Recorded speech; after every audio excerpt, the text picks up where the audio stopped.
At a lot of the companies I used to work at, we'd have kind of general subscriptions to magazines, and now that we're more on an online age, I'll do a lot more research online as opposed to print, but there's a lot of magazines that still exist and that are popping.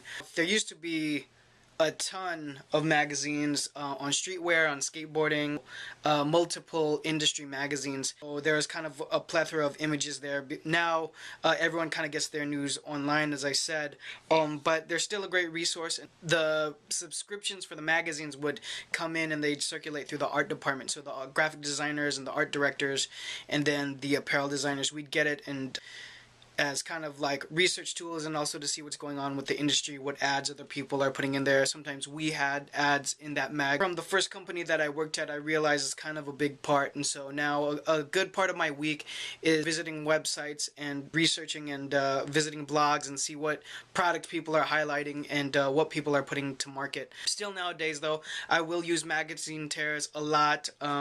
It's almost like DJs with vinyl. Don't get me wrong, I have huge libraries of research that are online screenshots or JPEGs of stuff, not just apparel as well. I have separate folders for color inspiration and interior design and editorial. Speaking of which, I looked more into magazines when I was a fashion editor at Prequel magazine, because obviously, I need to be able to speak that language, but also for inspiration and see what people are doing. And so I might have an image like this, or for the quality of the shot, the lighting.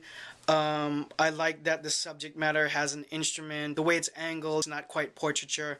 That kind of comes into play like when you're doing product shots, it's just shots of the product. Like I did this photo shoot for some John Phenom stuff. It's obviously flats of just apparel, and that's important for the catalog, but I like to kind of combine my lookbook and catalog together, like lifestyle shots. So a shot like this with dude on the guitar is something that I might couple inside the pages of the catalog to use it in combination with the flat product. Also stuff like this is inspiration that I might use for more like merchandising, even storyboarding concepts like vintage, and then it also involves travel. A lot of ads more on your couture line will involve like private jets and stuff like that when they talk about travel, but I really like this kind of old school, take a train mentality of it. It's like classic vintage, and so these are the kind of things that are popping up in my head and concepts that I could use as a springboard and jump off of when I'm designing a collection or pitching a theme or pitching a grouping or a capsule. And these are just random magazine tears. I think all of these are from Complex or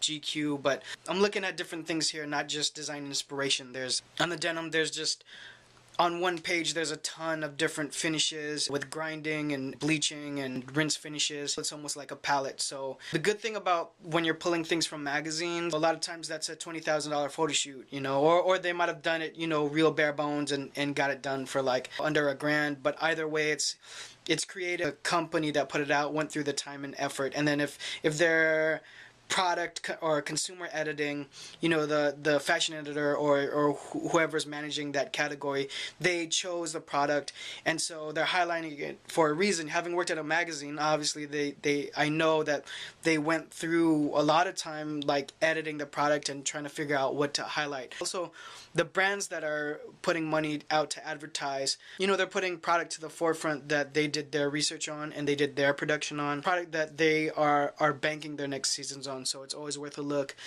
because all those people are putting their efforts forward when they're putting it to print. Magazine tears, if you have access to it in the future, if you're watching this, I'm not sure how many magazines will exist. I mean, we're down to Complex and a handful of other ones. The online version of it is just, I bookmark a lot of websites. There are blogs and actual brands. Keep a look at what they're doing. Helps me stay on trend. Hope that helps. It's a good way for inspiration and getting ideas to jump off of. As always, you can leave comments, DM me. Thanks for watching.